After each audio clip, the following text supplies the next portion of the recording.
Welcome back to TV5 News at 9. It's time now for a new edition of Aging in Style with Vitale Wealth Management. A mid-year check-in to make sure your portfolio still matches your goals is always a good idea. We're going to discuss what this looks like. Joining us now is President and owner Joe Vitale. Thanks for being here. You're welcome. Good morning. How are you? Good morning. Glad to have you. And real quick, we want to remind you, don't forget to download Joe's newsletter, Financial Vitals. You can just scan that QR code on your screen, get all the latest in market trends, updates, and financial news.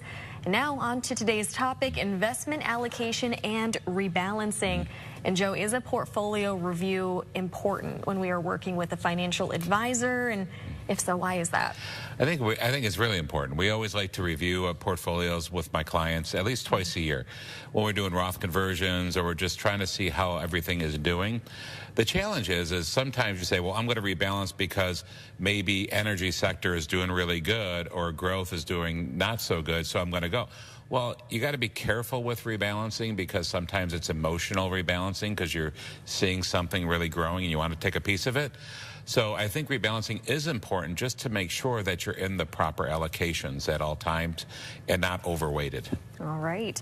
And some things to look at during a review could include the performance of portfolio year to date compared to goals and what factors are driving these results. Yeah, because a lot of times what you're looking at is we could look at, like, one of our portfolios is it's a tilt. What it does is you could be in growth, value, bonds, and then international and maybe small cap, mid cap, but automatically it tilts one in favor. So if one's overweighted, it will tilt into the other one, or if one's not doing so hot, or if we see that one's going to go better, we're going to tilt into that portfolio. Again, the challenge is, I think it's really important that a lot of times if people do their own allocations, they get very emotionally involved and they're going to try to follow it, then it's in too late. So I think it's really important to have a systematic approach when you're doing it and not to do it at the wrong times, and got to be careful of how you're doing it so you don't create any adverse tax implications as well. And the perfect person to help us with all of this would be someone like you, exactly, of course. Yes, yeah. Why is it so important to know if the investment mix is still aligned with the proper risk tolerance and timeline? Can you explain what this means? Yeah, I just sat down with somebody the other day who their 401k, they're way too aggressive. I'm like, my gosh, you're retiring next year and you're totally in a 20-year portfolio. Well, you know, their time horizon was for 20 years retirement, not next year. So sometimes we just set it and forget it and we don't even think about it. And that's okay for a lot of times when you're working, you know, small cap, mid cap, large cap, international, a good healthy mix, and you just forget it for 10, 20, 30 years, what have you. Sure. But it's always good to look at that, say, okay, what are my values right now? What is my time horizon?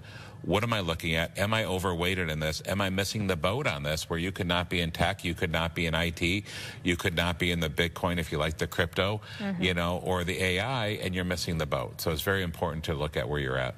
All right, and we talk a lot about proper diversification in our segments. What should we know about asset classes and sector? A lot of those sector rebalancings, you're going to have small cap, mid cap. So small cap stocks, which are startups, you know, they have a really good growth potential, but they're going to be more risky. So you can see some really big swings, either positive or negative. You've got the mid cap, a little bit bigger companies, large cap, big companies. We love the large cap too, because especially going into retirement, those are ones that you're going to get a lot of dividends. You're going to get, we like to call them slow and steady wins the race. You know, you might get 8 to 10% rate of return, which is still pretty awesome, but they're not real risky. You're not going to see the huge swings. So you want to get some of those balances. You want some international, because a lot of times, you know, international was not doing so hot, but it's coming on again. It's doing really good. So we got to always relook at that and say, man, we're not in that sector. We need to go into international. And do we want to go value, or do we want to go high risk? Do we want to go high growth? We have to look at all that. So there's a lot of different strategies, and again, it's hard to know which ones to go into. That's why some people just throw a dart and say, put me into the S&P index fund. That way I don't have to worry about anything, and it's pretty growth oriented. And that is good. It is good, but it's not good for everybody. You know, everybody's risk tolerance is different. We need to look at all that. And do you ever find people with hidden overlap? All the time. Yeah, I could have portfolios where it's like, my gosh, why do you have so much in AI? Why do you have so much in tech? You know, you're really way overweighted in that. Let's get a little diversification.